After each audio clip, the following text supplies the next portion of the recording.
Greetings out there in YouTube land. This is Morris, man. As always, I thank you guys for coming to my channel. Today I'm going to entitle this video, this is the reason why this is going back. It's a Kawai XD-5. It's a percussion synthesizer, which is basically, it's a drum module. You hook it up to another MIDI device like a drum machine, you trigger the sounds. Now I'll show it to you. I'll stick it up to the camera. I had one of these when they first came out. Like I told you guys before, not only am I a professional musician, I'm a professional sound engineer and producer. So I've worked with just about anything that you can think of regarding drum machines, sound modules, effects units in that era. Because I was extremely active during that time, doing behind the scenes production work for a lot of artists. So, and I also actually personally had one of these when it first came out again. So I'm quite familiar with how the unit works. So I seen it on eBay, not eBay, Reverb, and I purchased it. And it read that it was fully functionable with the exception of the data switch. I'll stick it up there. It's missing. But you can still use the slider because the slider's out further enough so you can use it. So that was not a deal breaker. I'm like, okay, I can live with that. So it gets here, and I make the mistake because I normally don't do this. Whenever I purchase something and it shows up, within the next day of it showing up, I test it. Take it out the box, you know, kick the tire, so to speak. Okay, it works or it doesn't work. So the last 2 weeks I've been kind of preoccupied with, you know, this new adjustment in my life. As far as, like I told you guys, I'm starting to focus on the mandolin and the piano, and also me. You know, I changed my diet, losing some pounds. I'm in the gym twice a day. You know, I'm really pushing it, and I can see the results. My pants are hanging off me, you know, so I just didn't have time or the mental, I guess, energy to open it up and test it. So I finally decided to say, let me do this today. So I open up the box, plug it in, and I start to push to select the drum kits that are preset in there, the factory presets. There's 7 of them. So it said XD5 kit. So I pressed that. I got no sound other than this tone. Then I pressed to select another kit, and it says that it's still the same kit as the first one. Nothing but that sound, high-pitched tone. So I went through all the kits that's supposed to be in there, and none of them are in there. And here's the reason why. Because I guess there's some people that think you stupid or you're not aware. You know, I'm like, I'm totally aware how this unit works. So this is what happened. I can tell you because I know this is exactly what happened to this unit. Every now and then you have to change the internal battery. And when you do that, before you do that, you have to back up the data that's in here. Because when you yank that battery out, all that shit goes away. And when you put the new one in, don't come back. You know, so that's exactly what happened. Somebody took the battery out, didn't bag it up, and upload it back in once they put the new battery in. So now you get nothing. You know, there are no new kits, and when you press the buttons, it doesn't change. So I contacted the guy, said, and then the power jack inside where you put the power supply, real loose and shaky, which was not mentioned in the description.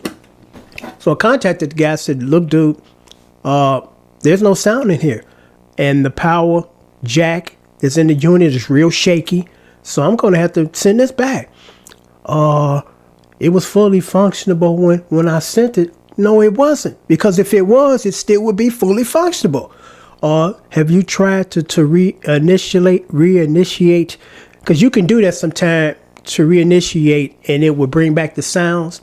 And I looked through the manual online, I couldn't even find that. And I'm like, why should I have to do that, go through that anyway? Because you said it was fully functional.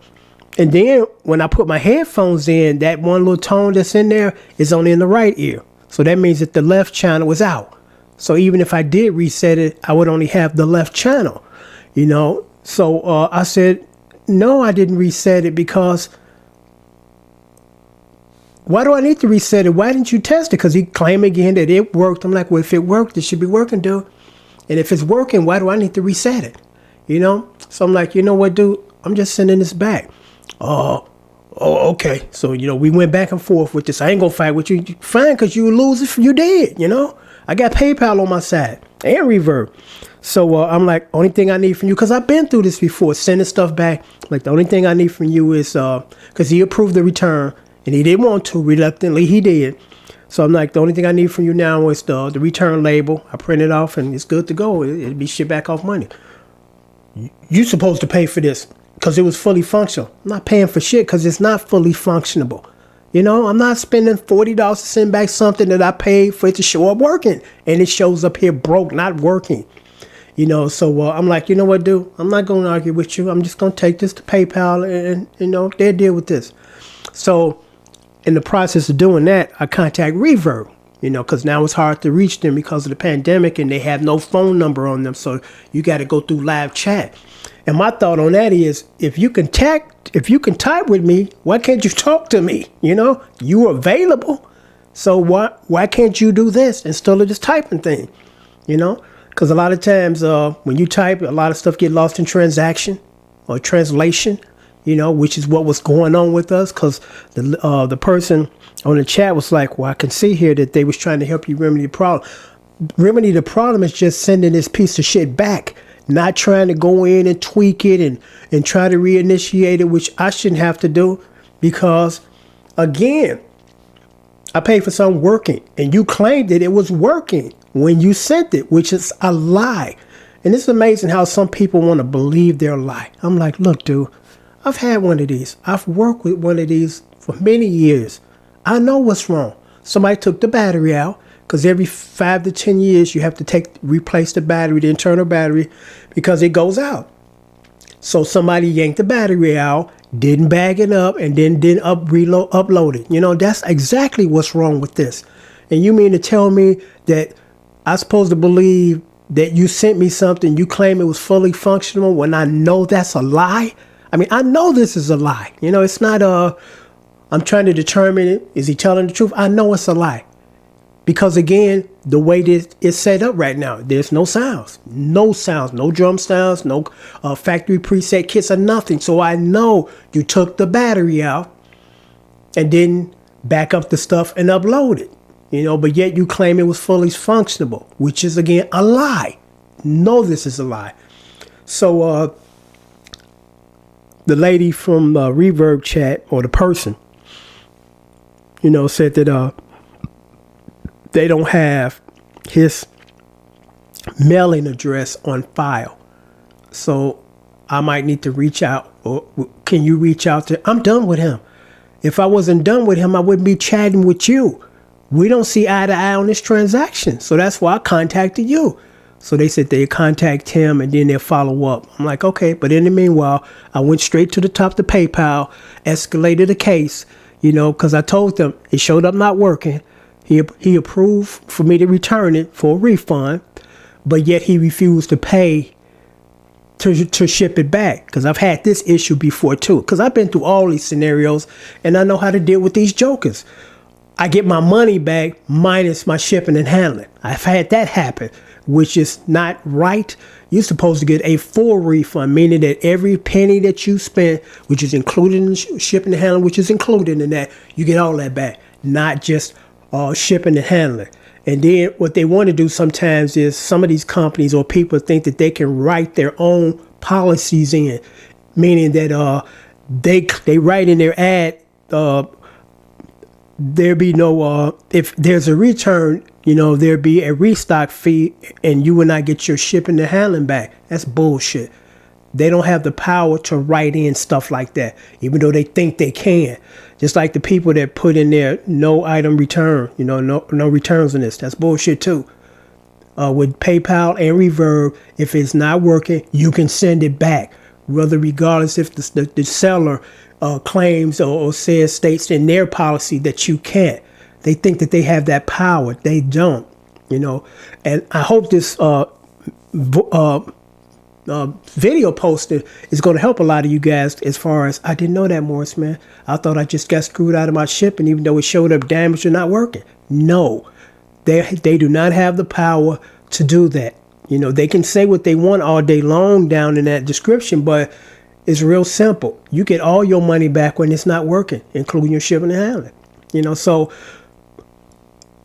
I'm sure within the next 2 weeks, because PayPal gives you 10 days to respond. And if the guy doesn't respond, I just get my money back. I don't even have to send it back, which I will. But I'm sure he's going to respond trying to defend himself, you know, on his behalf. But again, I've worked with this unit, you know, many times. And I've had an issue like this before. Somebody sent me something and it said that the battery's going out. I'm like, dude, why didn't you acknowledge that in the description? Because if you would have told me, I would have not even bought that. It still worked. Yeah, until that battery died. And I don't have a data card to back up this stuff. You know, so I sent it back. Well, I told him, I said, well, I got to send this back. Oh, you can't return this. Like hell, I can't. I'm like, I'm taking this to PayPal. Boy, and this is his response. Verbatim. PayPal it is, buddy. 10 days later, I got my money back. And he was upset. Or just send the fucker back.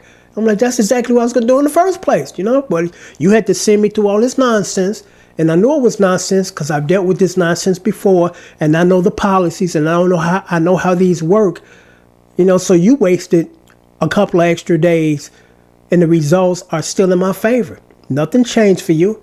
You know, you had to refund my money when you got your piece of junk back, you know. But I just thought I would post this video. And hopefully this is helpful to, you know, some people that are buying stuff off Reverb and eBay and they getting screwed and they don't realize they do have a recourse because PayPal do protect you. You know, it's just real simple. If it's not working, you got every right to send it back and get your full refund. It's not like you're trying to keep it and get your money back. I'm like, I'm not trying to keep this. I want to send this crap back. You know, I was hoping to have it sent back Monday and hoping to get a return label today or tomorrow and then take it, you know, to the post office on Monday. But till next time, take care and thanks for watching.